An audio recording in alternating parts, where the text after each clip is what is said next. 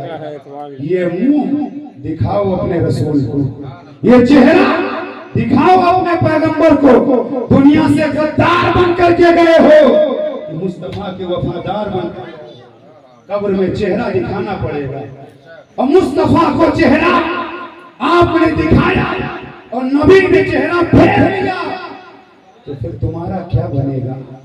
کیا بنے گا؟ اس لیے چہرہ جسے دکھانا ہے اس کے لائق چہرہ بناؤ، چہرہ جسے دکھانا ہے اس کے لائق چہرہ بناؤ، اور اگر چہرہ عاشق رسول کا ہوگا تو میرے امام اعلیٰ حضرت بولیں گے، لہد میں عشق روح شیخ کا لے کے چلے، اندھیری رات سنی تھی چراغ لے کے چلے، اندھیری رات سنی تھی چراغ لے کے چلے، نبی کی محبت کا چراغ اگر دل میں آپ نے جلایا ہے تو نہ آپ کی قبر اندھیری ہوگی، نہ آپ کا گھر اندھیرا ہوگا، اور اگر نبی کی محبت کا چراغ آپ نے اپنے دل میں جلایا نہیں ہے تو قبر کا انتظام آپ نے کون سا کیا ہے؟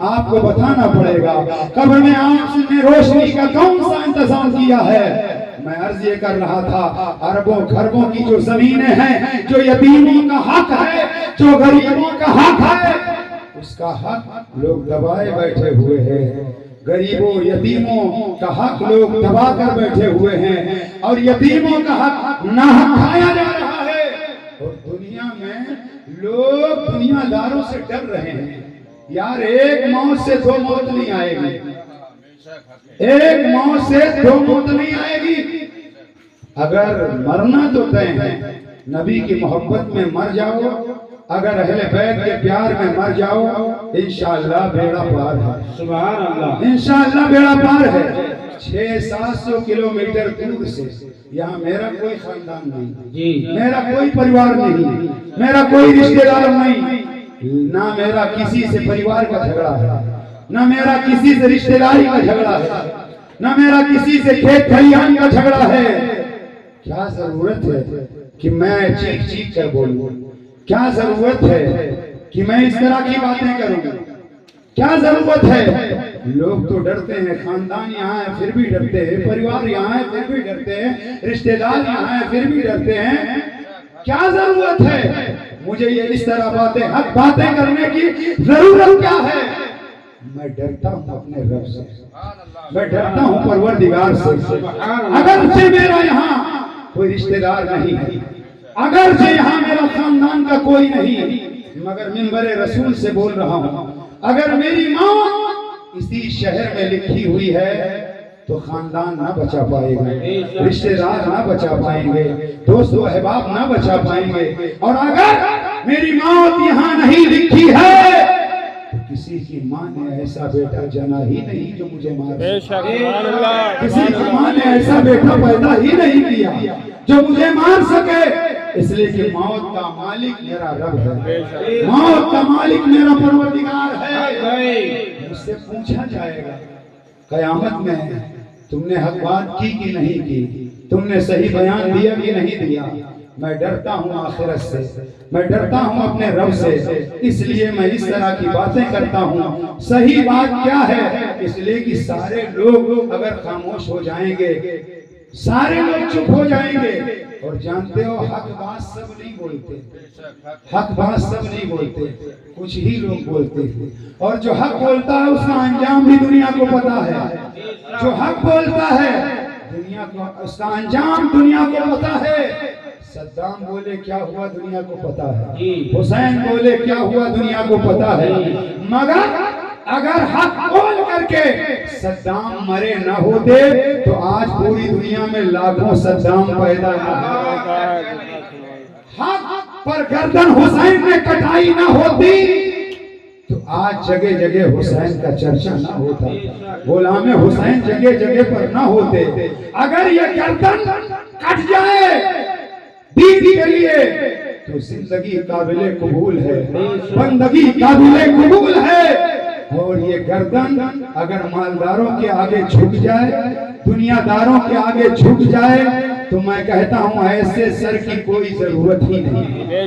بدن میں بارہا بتایا، بس آخری بات، پورے بدن میں ہاتھ بھی قیمتی ہے، پیر بھی قیمتی ہے، آنکھیں بھی قیمتی ہیں، یہ ناک بھی قیمتی ہے، مگر ایک پاؤں کاٹ لیا جائے آدمی زندہ رہتا ہے، دونوں پیر کٹ جائیں آدمی زندہ رہتا ہے، آنکھ پھوٹ جائے آدمی زندہ رہتا ہے، مگر بدن میں اگر دو چیز، ایک گردن کاٹ دی جائے آدمی زندہ نہیں رہ سکتا۔ ایک گردن بھی ہو، سارے اعضاء بھی ہوں، دل اگر ٹھنڈا پڑ جائے، دل کی دھڑکنیں بند ہو جائیں، دل مردہ ہو جائے، آدمی مردہ ہو جاتا ہے۔ پورے بدن میں دو بڑی انمول چیزیں، ایک سر ہے، دوسرا دل ہے، اور پوری کائنات میں دو بڑی بارگاہ، ایک خدا کی بارگاہ، دوسری مصطفیٰ کی بارگاہ۔ یہ سر خدا کی بارگاہ میں جھکے، یہ دل مصطفیٰ کی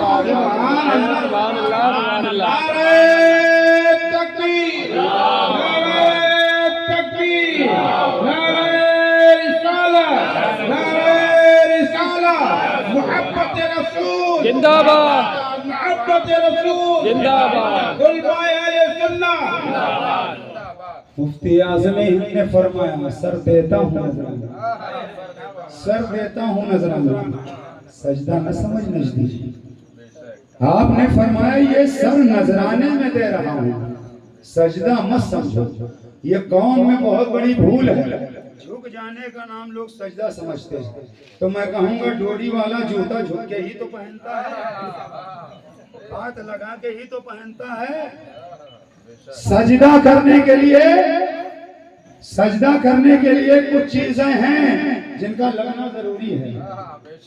سجدہ پیشانی، 7 اعضاء کا لگنا ضروری ہے۔ پیشانی زمین پر رکھی جائے، ناک ٹکائی جائے، ہاتھ بچھائے جائیں اور پیر کی انگلیاں لگائی جائیں۔ ایک انگوٹھا لگانا فرض ہے، 3 لگانا واجب ہے، باقی انگلیوں کو لگانا سنت ہے۔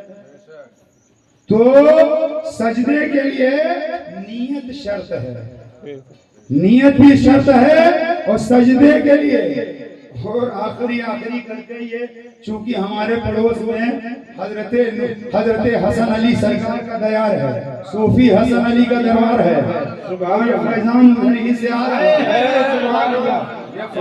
میرا کچھ نہیں ہے، میری کوئی اوقات نہیں ہے، یہ فیضان ہے، یہ روحانی فیضان ہے۔ سجدہ کے لیے اعضاء لگنا ضروری۔ مزار پہ جب لوگ جاتے ہیں تو بڑی آسانی سے لوگ کہہ دیتے ہیں، وہاں اگر اب کچھ ہمارے ان پڑھ لوگ جا کر کے تھپکی دیتے ہیں، یہ مسلک اعلیٰ حضرت نہیں ہے۔ مزار میں یوں تھپکی دینا، پیر دبانا، یہ مسلک اعلیٰ حضرت نہیں ہے۔ دور کھڑے ہو کر کے فاتحہ پڑھے چلے آئے۔ مزار کو تھپکی دینا یہ طریقہ ٹھیک نہیں ہے۔ اور ایک بات سنو، سجدہ جب ہم کرتے ہیں، نماز پڑھتے ہیں تو ہم قبلے کی طرف رخ کرتے ہیں۔ اگر ہم قبلے سے ہٹ جائیں ہمارا سجدہ نہیں ہوگا۔ نماز میں قبلے سے اگر ہم پھر جائیں ہماری نماز نہیں ہوگی۔ تو جب ہم مسجد میں آتے ہیں تو نیت باندھ کر کے چہرہ کعبے کی طرف کرتے ہیں، پھر نماز شروع کرتے ہیں، یہی ہے نا؟ یہی ہے۔ لیکن جب مزار پہ جاتے ہیں تو ہم قبلے کی طرف پیٹ کرتے ہیں، سبحان اللہ، سبحان اللہ۔ جب ہم فاتحہ پڑھنے جاتے ہیں تو پیٹ قبلے کی طرف کرتے ہیں اور چہرہ صاحب مزار کی طرف کرتے ہیں۔ ہمارے بزرگوں نے یہ طریقہ بتایا کہ مزار پر جب جاؤ فاتحہ پڑھنے تو سرہانے کے طرف چند قدم کے فاصلے پر کھڑے ہو. تو جب ہم فاتحہ پڑھنے کے لیے کھڑے ہوتے تو ہماری پیٹھ قبلہ کی طرف اور چہرہ صاحب مزار کی طرف, اور نماز کے لیے جب کھڑے ہوتے ہیں تو ہمارا چہرہ قبلے کی طرف ہوتا ہے. گویا ہم مزار پر جا کر کے قبلے کی طرف پیٹ کر کے یہ بتا دیتے نادان ہم یہاں عبادت کے لیے نہیں آئے ہیں, ہم تو یہاں زیارت کے لیے آئے ہیں.